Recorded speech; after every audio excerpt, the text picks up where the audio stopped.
Hey everyone, Damiani here. I'm joined with Brad Ellis. We are here to talk about Final Fantasy XIV Endwalker. The media tour recently happened. I got to spend a few hours with Endwalker, along with a little bit of a presentation by Naoki Yoshida, director and producer of Final Fantasy XIV.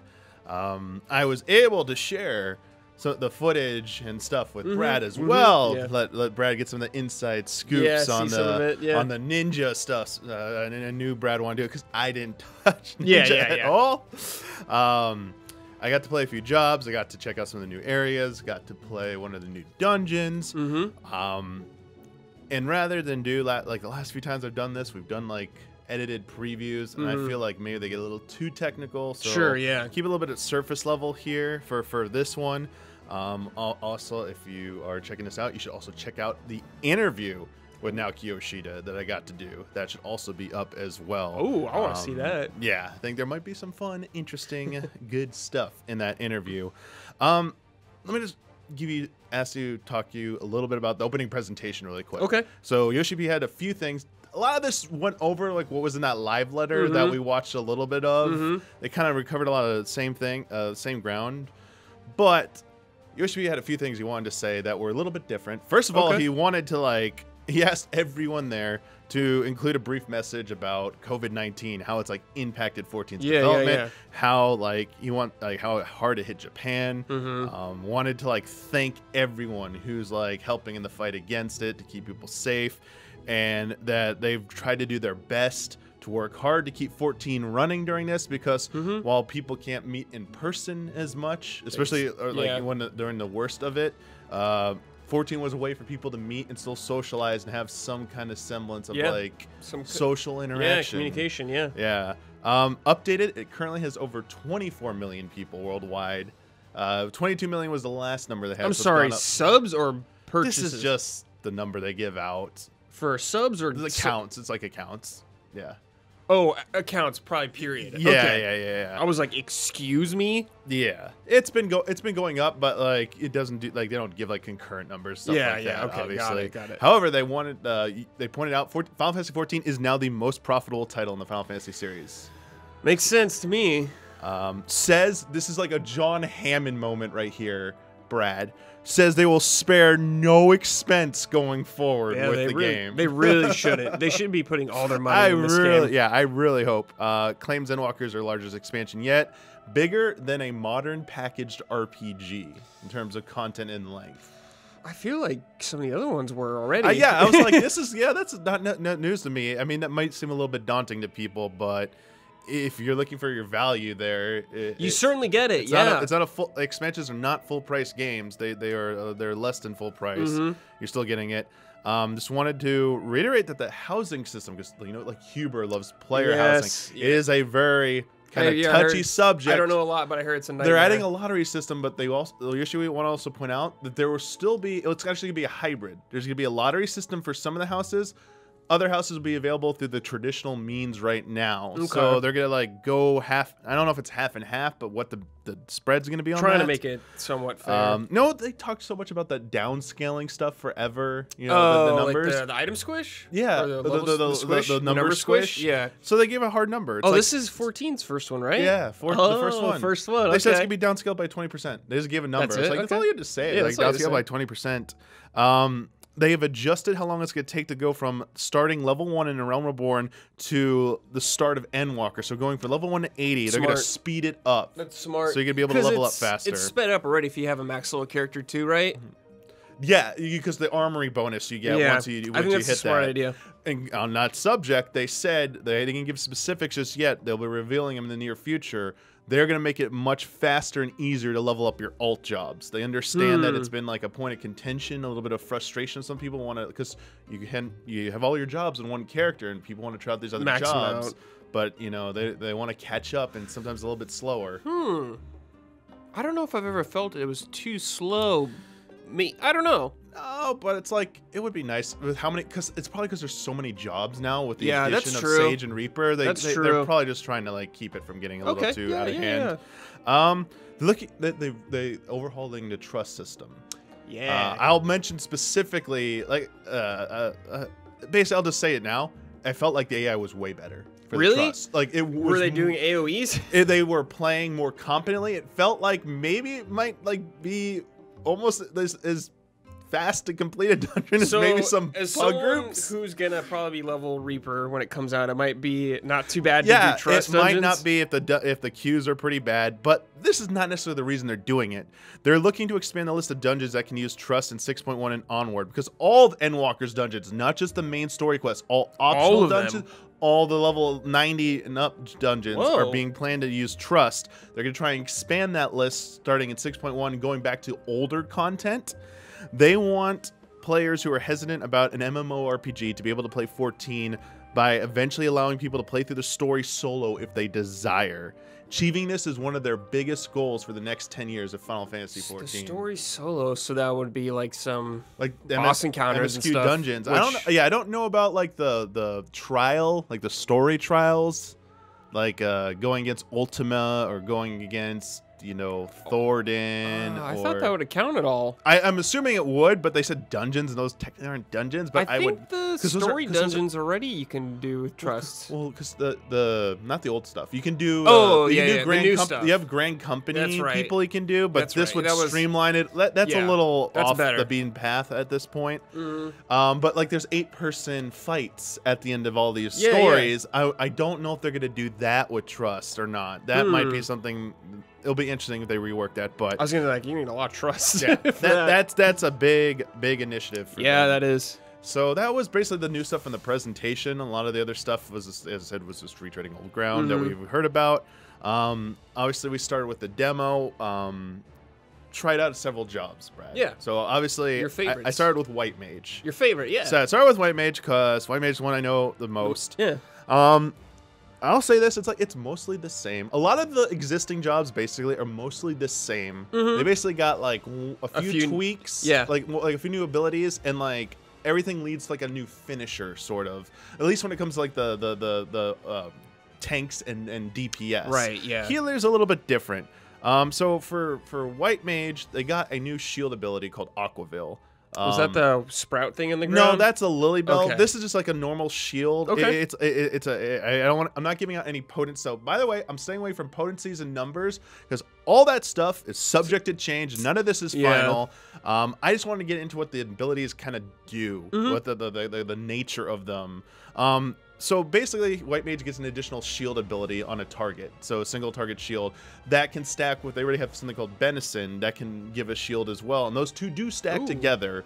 But Benison's also changing. It's something you used to always put on your main tank whenever it's basically off cooldown when you weaved it.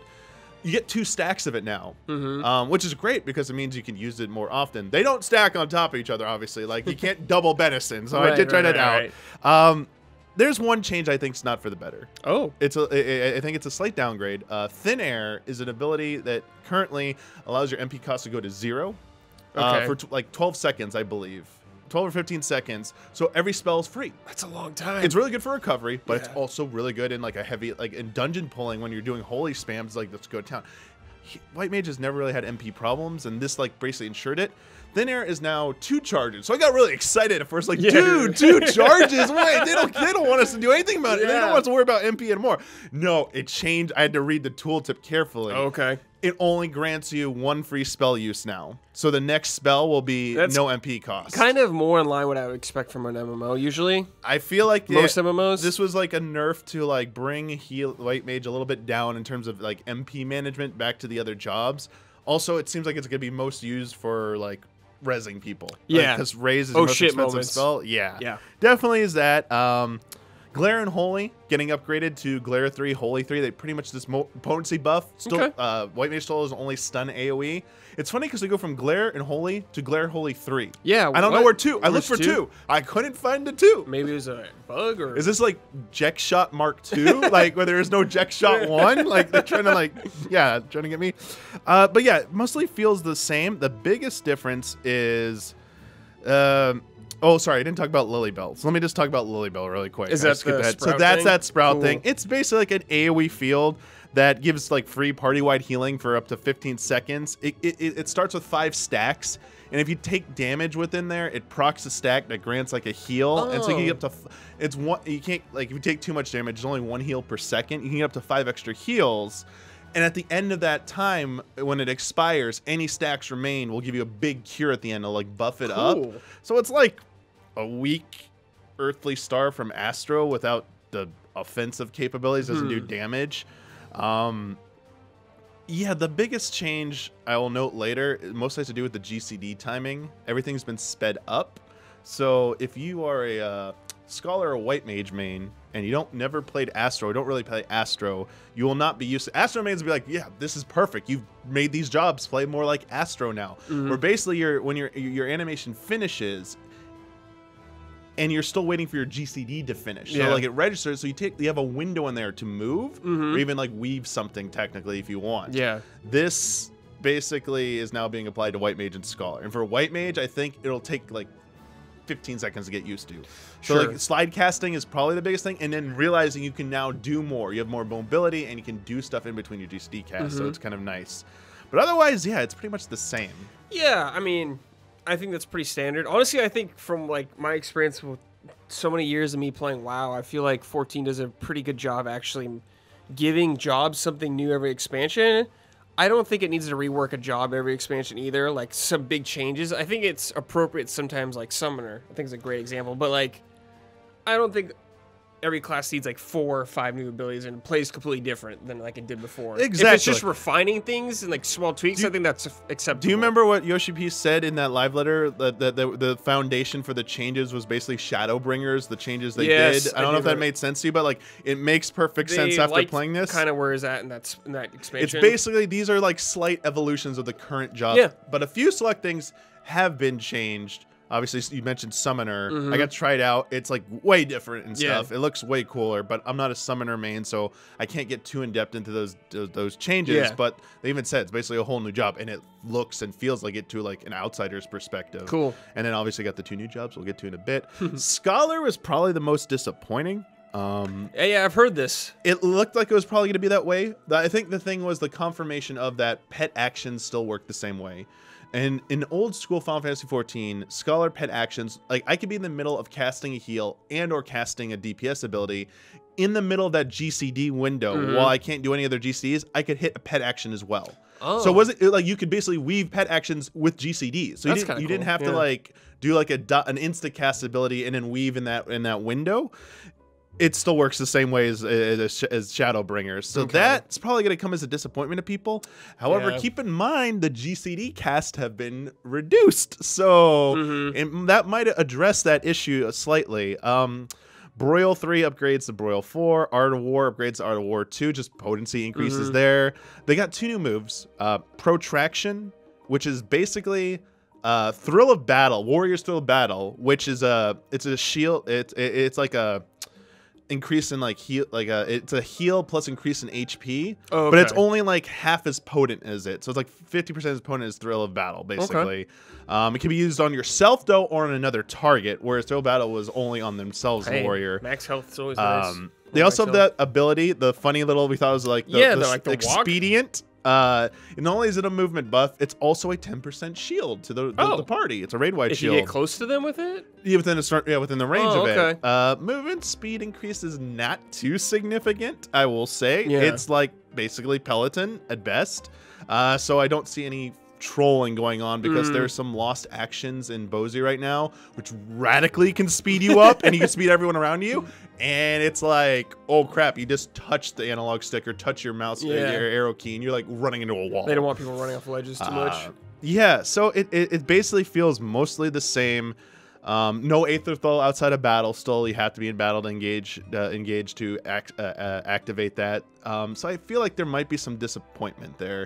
It still has chain, which gives it raid utility. And as you're going to find out, only 2 jobs have raid utility, and that would be Astro, and Scholar for DPS rate ability. Oh, okay. Whereas White Mage doesn't have that, and you'll find out Sage doesn't have that either. Which, speaking of Sage, the new one, I'm not going over Astro because I don't play Astro, and I'm not an Astro main, unfortunately, so I can't really. I didn't want to spend too much time. Again, we only had 6 hours roughly with everything, and like it seems like a lot of time. It's when you're not. trying to I feel dig like in deep. I feel like I need at least 2 days at these events to do a proper job, and it never feels like enough. Okay. Sage, how it feels when it plays, Brad. Yeah. It feels a little bit of a mix of all the 3 healers. Oh. I'll be like, that's cool. They work with a 3-stack system. It's not like Aether Flow. It's more like Lilies, the White Mage Lilies, where once you engage, the meter fills up slowly every 30 seconds, and then you get a stack. Oh. Those stacks can then be used for like insta heal abilities as well. So it's basically playing the same like that. The biggest thing they have, I think, is they have an ability to target a person with this ability called Cardia. And it's like Dancer's like dance partner. Oh. And what happens is whoever you target with it, when you do certain actions, they're all DPS offensive actions, by the way. Cool. You heal that target. So by DPSing, you heal a target. That's really cool. Which is kind of cool. So are they like the most that you know of DPS kind of focused healer maybe? They have the most DPS tools, I would say, probably. They have a lot of AoE heals too. Really? My gosh, a lot of AoE heals, a lot of insta heals, and basically, like at the end of this, like I felt like this job is OP. I was gonna say, what's their weakness? Feels pretty. Their single target. They low don't or have like a something? presence of mind, like, but like it doesn't, like it's not gonna matter. One unique thing though is they're a much more technical job. That is correct. More advanced For one? example, they all have dots, including Sage. Yeah. But there's an ability you have that it's a cast, an insta cast, but it enhances one of your 3 abilities: a single target heal, an AoE heal. It gives regens or barrier shields basically. But when you use it for one of your DPS actions, your single target, it applies a dot. Ooh. So you have to use this to throw up your dots. So like it's a little bit more engaged. I think it takes a little bit more technical advanced skill. healer. Yeah. They have like a dedicated single target or AoE barrier heal. Heal, but just like ability to place barriers. It's had lots of DPS abilities. There's only one single target. I think there's up to 4 AoE ones. It's insane. Wow. It's either 3 or 4. One of them I might have like gotten like would have been one of the older versions. One of these AoE attacks also heals and puts a shield up as well. It's actually a clone of a lost action, or blue mage action or something. It's like, it felt like, I was like, whoa, this is pretty OP. And not only that, forget Scholar's little expedient. They have the ability to dash to an enemy target. Anything you target, player or enemy, you can dash to it. That little gap closer. But you can dash away. So like say a party member is in safety, so you could dash to them. So it's ethereal manipulation plus gap closer. I was like, that's pretty okay. Yeah, it feels very unique to play. That's great. It took I messed around with the training dummy for a bit, kind of started to understand it. Talked with we got to play with a group of people. You got groups of 4. A few of them played Sage before me. I was like picking their brain about it, and then I ran a dungeon with the Trust myself, and I started again. I was like, man, this is like.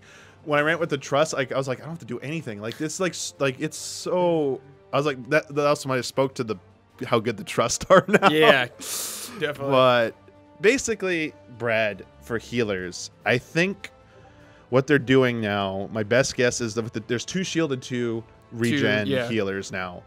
I think with White Mage Scholar, they want a kind of casual version that that's easier for people to digest.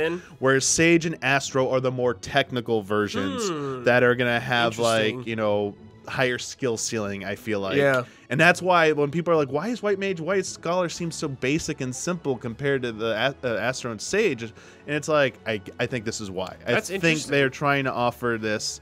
As I said, like, Sage definitely feels up. Scholar, I feel like, is going to get neglected or get a bad rep, though. I mean, this always happens. Every job is viable to clear every content. Yeah. It's like, just... I feel like Scholar's a bad rep, and I don't know anything about healers in this game, and I don't pay attention to that too much, but I still hear that. Yeah. Again, I don't want to get up... I don't want to go into too much depth about potencies, but I do feel like Sage probably has better personal DPS. Just look like when I looked over the stuff, it looked like it would have higher raw output than Scholar on the shield healer side. But again, Scholar still has Chain Stratagem, which is the crit increase with raid utility, burst windows. White Mage looks like it probably still has raw DPS output, but Astro has... The problem is, I did look a little bit at Astro. Astro still has Divination for raid utility. Still has 3-sign Astrodyne for increased solo DPS to itself. So when you use 3 of the specific cards, like they're pairs, and you give them to one of each type of job role, basically, and then you activate a sigil, basically. They also have, and then cards increase individual party members' DPS. So they have so much raid utility, Astro. It's just like, I don't know how long the White Mage advantage is really going to matter. Yeah, sure. Like, this is all like this. It all depends on the numbers in the end, I guess. Yeah, basically, I'm getting the vibe that Astro Sage is going to be the highly desirable combo come raid time. But again, as I said, everything's been viable, and this stuff really only applies to people who are doing world first the competition. Most insane players. Week 1 prog for Savage Ultimate raids, like that is, or going for speed kills. That is literally where this stuff is going to matter. Otherwise, like as Scholar, White Mage is still going to be able to get the job done. Still going to be fine. Faster GCD for DPSing, you know, it just makes them feel more in line with how Astro has been playing for a while. Yeah, just like, you know, it's going to take some time to adjust, basically. Yeah, well, you've been playing White Mage as your main pretty much, as far as I know, for a long time. You going to stick with White Mage, or are you going to switch to Sage first, or you maybe do White Mages and Sage after? Well, because they're two, that one's a regen, one's shield. I mean, I'll probably do White Mage because I'm so familiar with it, because it'll be easier to get through. I'll definitely be doing. I'm dropping Scholar. I'm probably just gonna go right learn Sage. Just have Sage be my shield healer. The question mark for me is Astro. I might have to actually learn Astro finally, and yeah. So it looks like Astro might have to be my third job I do, and I might have to spend a lot of time with it. Damn. But you know, no time like now, like a new expansion, because everything's new, fresh, exciting. Exactly. Played a little bit Dragoon. Yeah, okay. Because it's it's the melee I actually play. Really nice not having to worry about Blood of Dragon. Managing not having to activate it. Yes. Yeah, you have these you now. So Ride and Thrust and Draconian Fury. So Ride and Thrust is a move that already exists, and there's a new one called Draconian Fury, which is an AoE ability. So Ride and Thrust, single target. Using either of these grants you something called a First Mind stack now. And 2 of those lets you do that Wormwind Thrust. That thing you saw, like that linear AoE that costs 2 of those stacks. Like the big, it's really cool. 2 replacements as well. Heaven's Thrust replaced Full Thrust, so it's like your new your basic 1, 2, 3 finisher. And then Chaotic Spring replaces Chaos Thrust, which was your disembowel, basically. So it's just a few like minor tweaks to them. Yeah, it was like, you know, felt good to play. Yeah, it was just nice. I understand the technical aspect of maintaining Blood of the Dragon was one of the things that people like for the challenge of Dragoon, but I feel like this is fine. Like I do too. Yeah, it's something I don't that was feel probably like when I heard that I was like, oh sweet, I don't care about that. I feel like as more jobs are being added, they have to make certain sacrifices, and like rather than just like curtailing actions, it's like, what can we do but still maintain the essence of the job? And honestly, like really good Dragoon players, like once you like learn a fight, like even a raid fight, you like it's not even an afterthought, honestly. It's like maybe for like you're going again for those high level situations, there might be like you're greeting really hard. Also, as pointed out in the live letter, like single target things will not interrupt like ranged abilities, like thank God. Combos will not interrupt your combo when you're single so target or AoE. As I said, Summoner just looked cool, messed around with it. You know, seeing Titan. Basically, it's like they're not on the field with you. They're basically like a big summon action, like Garuda, Titan, or Ifrit. They just do like their big ultimates, like Hell Fury, Hellfire Fury, Hellfire. Sorry, not Hellfire Fury. Hellfire, Earthen Fury, and whatever Garuda's is, I'm forgetting at the moment. And then their abilities basically are like you know, mirroring, aesthetically designed after like those 3 primals. I think this has been a really great change for Summoner. As someone who's just kind of looked at Summoner from afar, like I like the fantasy of a Summoner. I think it's really cool, but the summons always look like kind of like bad to me, honestly. They were just like lesser. Like even in Final Fantasy XI, they looked sicker than that. That's the number one thing. People would point to 11 and be like, "Yo, what's going on here? Why don't you?" Have that? And they added Bahamut. They added Phoenix. Those are still there. They know those were crowd pleasers, and people like those changes. It's like you just gotta do more of that. And now it's like they ramped it up. I would really hope. I think this might be too complicated, but maybe have something in the future where you could have a select pool of summons you could pick from. And you'd be like, "Yo, get I really want to crazy, get really crazy." Be like, "Yo, slot, because you got the 3 stones. Yeah, like you can use them in any order you want. By the way. Once you unlock the 3 stones, it's like you could pick which one you want to do. But I think it'd be even cool if maybe some of them just had the same exact abilities as another summon, but if you just wanted a different like cosmetic flavor to your summons or something. Like, I want Rama. Like adding Shiva, yeah, something like that. That would be sick, and especially you get the first ones. I'm pretty sure you could pick any order. Oh, I should bring this up. So I did peek at Ninja. Yeah, I was gonna ask you. Yeah, I know you did play Ninja. Yeah, so tell me about Ninja. I peeked at some of the abilities, and like me not being able to actually try them out was a lot harder, and like putting pieces together. But I'm really happy with the direction it's going, in the sense of I feel like I'm having more ninjutsus now.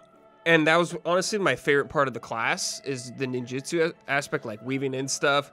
But like you have this sick like launching like wind attack at them, which is awesome. In the gap closer with your lightning, it's like the Raikiri thing, dude. It's like, yes, I want more ninjutsus from my ninja. I want to feel more like a ninja doing badass ninjutsus, and like we're doing that. And it looks like I don't have to do Huton like at the start of the battle necessarily anymore.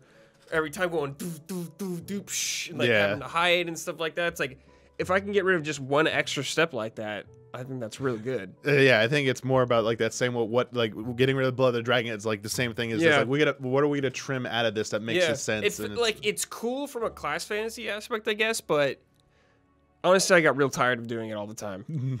Like before, like every encounter or something like that, you know. Like obviously you could maintain it, but if this keeps me from doing it a few other times and it's just instant, I think it's cool. I will say I was very curious. I'm very curious about how Ninja will play in PvP.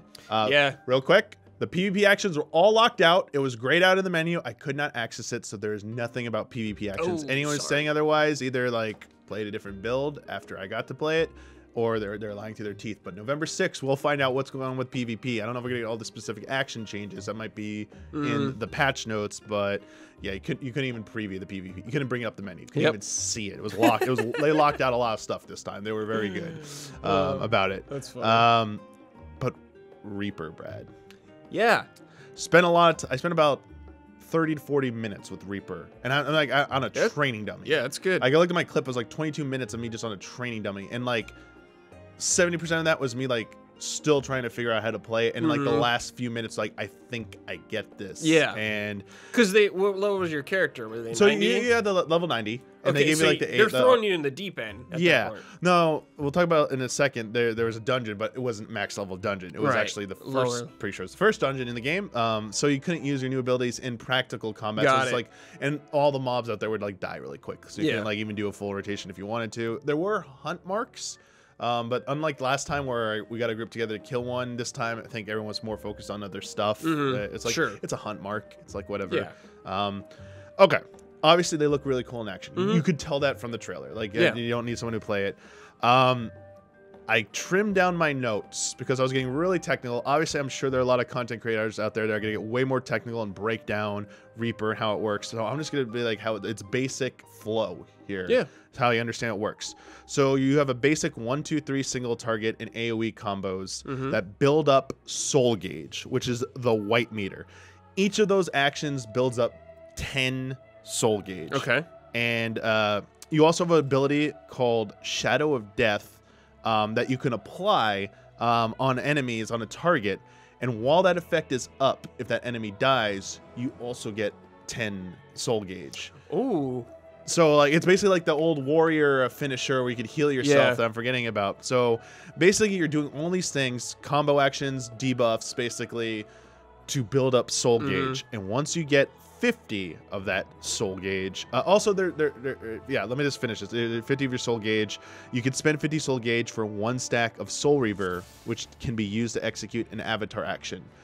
That guy coming out like swiping or whatever. The caveat was I was going to say that you have 2 charges of a single target an AoE that grants you 50 soul gauge right off the bat if you want. Oh, okay. So you can just spend that to get like 100 gauge if you want to do that really quick.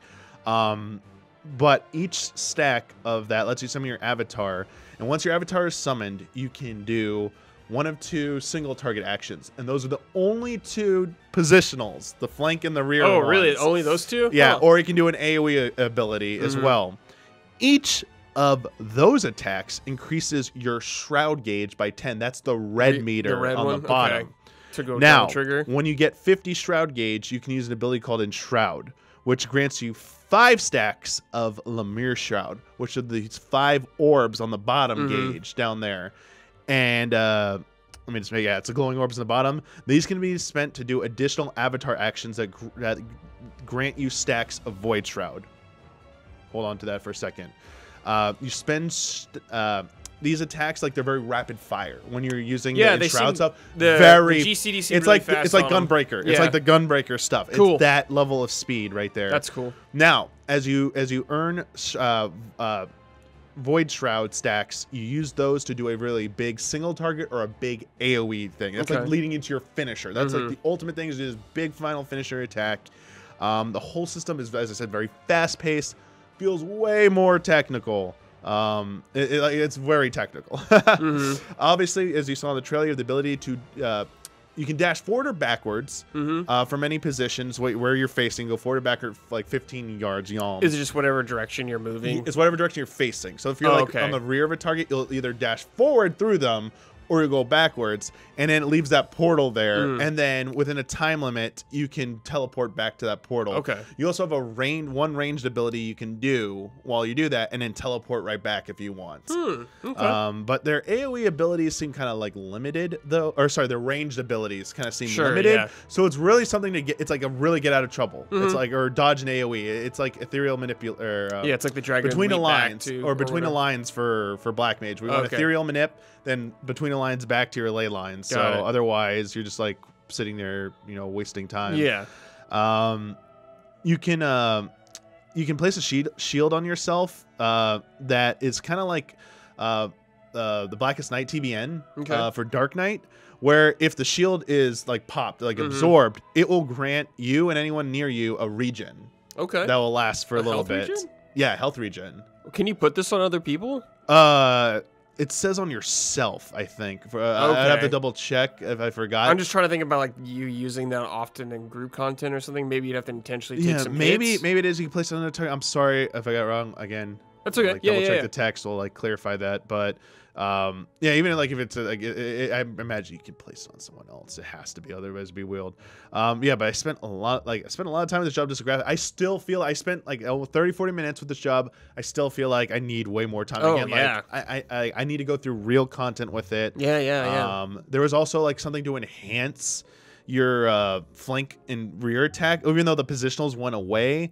There was like also this big huge raid not raid wide, but like big huge AoE you can do that was your level 90 ability that cost one of those void stacks or Lemire Shroud stacks. It was just it was just insane. And then there's like a few other like abilities in there that were like buffs, like DPS buffs or whatever. Cool. That's like just gotta weave that in there. It was just intense. Yeah, it sounds intense. Yeah, but it was cool. So, like, basically, as I said, Sage and Reaper feel like on a more technical end. But a lot of people are probably going to be jumping into them, so I imagine there'll be some pretty good resources out there for, like, beginners guys to get into them. And, like, no one's going to be playing crazy yet at the start. Yeah. I wanted to fulfill my dream of the Dark Knight being a DPS job, like in Final Fantasy XI, and it looks like the closest I'll get to that is a Reaper. Yeah, so I'm pretty excited to check it out, but it's like... I feel like you're going to like it. Just when I was so sure, though, about moving over No Questions Asked, they give ninjas some sick-ass shit again. I'm like, damn. Now I got to try them both. Yeah, it's the more the merrier with that. I know. Should if you're going to specialize in melee, you should learn as many as you can. Yeah.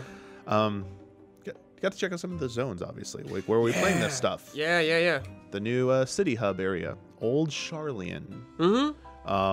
Looked amazing. Like, I guess, like, what is it, Greek vibe or like kind of like, like kind of Norse or something. Like, really cool how like it did feel huge. It felt probably bigger than any of the other like That's good. cities, Yeah. major cities. Like one on the east side, there's like this giant residential area, and you can go into individual houses and just check out like the furnishings and stuff. Yeah, there's like the whole dock. Like I went around the docks at the beginning for like 7-8 minutes, thinking it was like a lot of the area, and then I opened my map at one point in my footage. I'm like, that's just the southern little tiny. I was like, oh my gosh, this took me like 25 minutes to like run through all the air, like run through all the areas, but like the entirety of every area, just like to like kind of like go through a little bit of them. There's like this mansion at the top of like the residential area. Really cool thing on the second floor, sliding glass doors. I was like, yo, personal housing. I hope that's coming out like personal housing. Yeah, love the architecture, especially the larger buildings. Like the docks have that giant statue, the one with the water, like the water fountain flowing out. It was like sick to see it from all the different angles. That's cool. There's like an academy building with classrooms and like meeting rooms. Oh, shit. There's the library that's like in the CG trailer. A lot of scenic nature trails like woven in. Oh, sick. Yeah, just felt like a good thing. And the music. Oh man, the song for this place is really good. Excellent. Really good. Excellent. I think the footage I saw of it that you had didn't have music or anything. Yeah, I captured the tracks. Yeah, I had it muted, and then I captured the audio, like the sound, the music tracks separately. And I was like, so good. Yeah. Yeah. So it was very nice. Yeah, I saw it was like snowing there or something. It looked like. Yeah, they were messing with the weather stuff. Like it got sunny. It was supposed to always be sunny in daylight, but it was a little. I think I was capturing before they changed the settings, but yeah, there's always going to be weather in these cities and stuff. Of course. So, yeah, it looked really jolly from what I saw. I didn't get like a great look at it, but it seemed really cool. Yeah, it's something I feel like you gotta get into the experience. Yeah. Like you gotta get familiar with those areas because you gotta learn how to use the aetheryte system to warp around. It's like part of learning the ropes of a new expansion. First of the two, like kind of like combat, like enemy zones, like field zones, I guess the best way to put it. Thavnair was the first one, a little southern island. Tropical zone, very colorful, good use of purples. Ooh. Felt like it draws inspiration from Southeast Asian cultures. Saw a lot of the players mentioning like Thailand, India, like influences. From the architecture to the flora and fauna, just like looked, this like nice tropical look. Like there's this one part near a forest where it's like the giant elephant statue with like multiple hands and arms that looked really sick. Like this eastern area had one of the densest forests I've seen. Yeah. Like the right after Balser's Wall and Shadow and Stormblood, that first zone you go to right there, like that southwestern part, it was kind of giving me like that vibes, but like not so dark and gloomy, but like tropical and like light and vibrant. Great. Had a nice port town, a lot of Corsair style ships in the docks. There's this giant landmass in the background. I don't know if you saw it in the live layer. Looked like something out of Xenoblade Chronicles. It was like that giant, like in the distance, like Lion King rock, like Pride Rock, but like giant. Like it was crystal structures all over it. Couldn't go to it. Tried flying to it. Couldn't go to it. There's these cool looking structures on a cliff by the sea, like these towers with these like kind of workshops, like furnaces, ironworks. There's a dungeon in this zone, a Tower of Zot. You might see those tower structures at the end of Shadowbringers. That might be what's inside one of them. I mean, I'm just guessing from what they said. Yeah, cool cliffside buildings in the northern part that looked like a Adobe Pueblos. Sorry, I can't speak today. Looked like there's a giant city in the north that you couldn't go to just yet. And then a bunch of seaside establishments all on the coast. Just like a very pretty zone. From what I saw, that zone looked really nice. Which is interesting because it's a stark contrast to the other zone, Garlemald. Oh. This was like harsh winter setting. Yes. Felt bleak. Yeah. Started in a rustic village settlement in the south. And then you like go down like this kind of like incline into like the larger open basin area. There's like this oil refinery in the southeast corner, and it has a giant pipeline that runs across the entire east side of the zone, all the way to where like the city is supposed to be in the north. Yeah. And that like there's lots of remains of advanced technology here, like lampposts along these like ruined streets, abandoned cars are like decimated, train tracks with a wrecked train that had overturned and run off the tracks. It was like, whoa, holy crap. Damn, where's the Final Fantasy VII collab there? Or Final Fantasy 15. It felt Or like 15, the capital yeah. right there. But then you get to the north where this like giant city is supposed to be, and it's just like a nuclear bomb went off or something. Yeah, Like Fallout. some war just took place here because charred remains of buildings, cars. Like there's a highway I was walking across, an elevated highway. Whoa, highway? And you just come to Wow. a gap and you just look down at like the wreckage. It's like just kind of Damn. jaw dropping. And then in the distance, there's an even giant like citadel looking structure that like just looms over you. That's also like on fire. It's like, what? I just like I can't wait to play to know what happened here. It's like, what the hell happened? Yeah, man.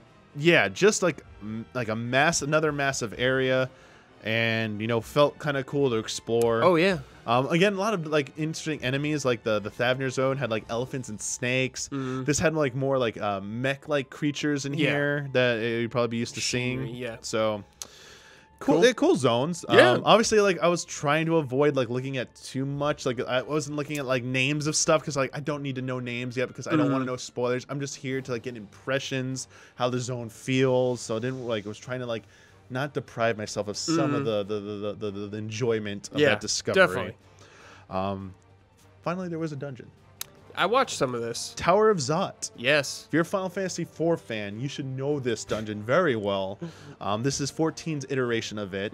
This is the dungeon that features the Mage sisters. I watched this and I was like, I remember these three, but I couldn't remember their names. But they're slightly changed, so it's Mindy. They're like have a suffix now. Like if it's not Mindy, it's like Mindervaga or something, or Minderva or something.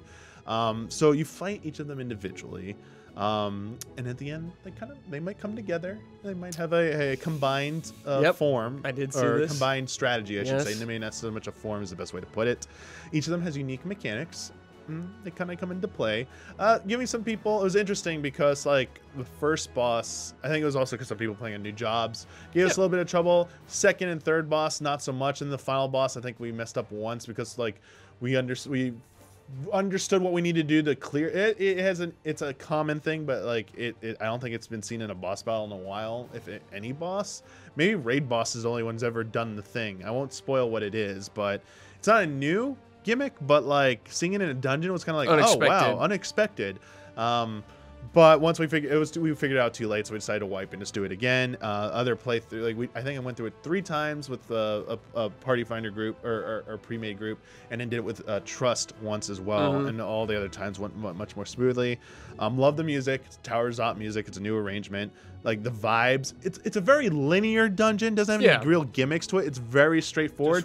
But like all the enemies are like nods to Tower of Zot. It was like. One thing I kind of noticed about dungeons later on in Final Fantasy is they would try to break up the spots of people just pulling huge packs over and over and over. They did that on purpose with Heaven's Ward. They were like, all right, we got to stop people from pulling the entire dungeon, like until a mini, like the first, like a boss, like this can't go on. It might even started before. Actually, thinking about it, I think like was it not Hullbreaker on Brave Flock's Hard, I think was the first one that might have done it, where it's like, what are these gates? I mean, people, that's they want first time players to enjoy it, but people still find ways to get it, like still do it. The biggest thing I noticed, I mentioned earlier, was like just how good the Trust play. I did it. Obviously they gave a little bit of insight into like which Trust will be joining you this time.